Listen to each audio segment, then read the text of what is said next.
Merci à toutes les autorités politiques ici présentes. Le père directeur Éric Aguenon, qui est l'auteur de cet ouvrage, qui nous donne l'occasion de cette soirée de lancement de son ouvrage. Je suis ici d'abord en tant que membre du conseil scientifique de l'IAJP, pas d'abord en tant que doyenne, et en tant que citoyenne béninoise.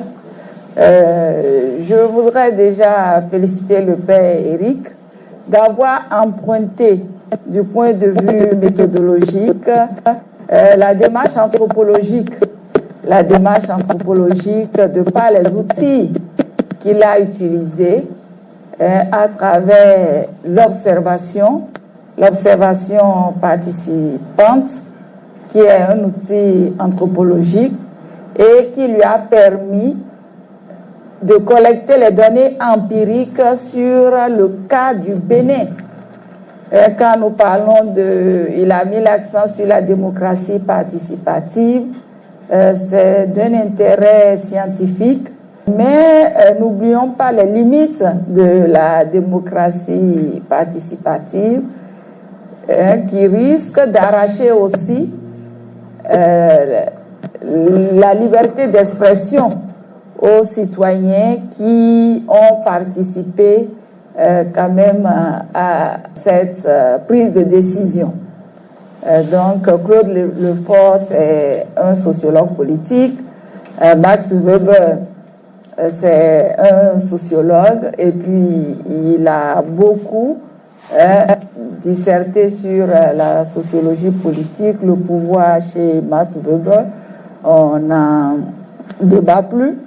Donc, c'est le mérite vraiment de l'auteur de cet ouvrage qui, comme je l'ai dit, du point de vue méthodologique, a adopté des outils très scientifiques qui lui ont permis d'obtenir ces résultats. Et vous voyez, il a procédé aussi par l'approche comparative. Et de cette approche comparative, ces résultats peuvent se généraliser dans plusieurs aires culturelles et sur plusieurs espaces politiques.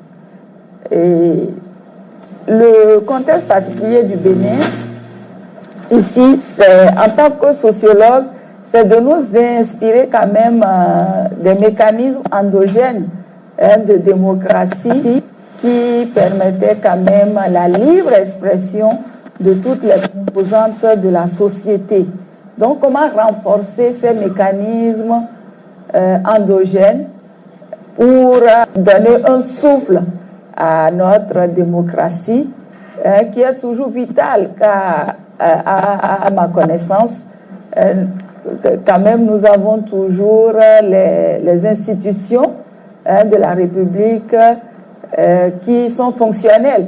Nous avons le Parlement, la Cour constitutionnelle, nous avons la HAC, et puis donc du point de vue institutionnel quand même, je crois que notre démocratie est viable. Notre démocratie est viable et c'est à notre actif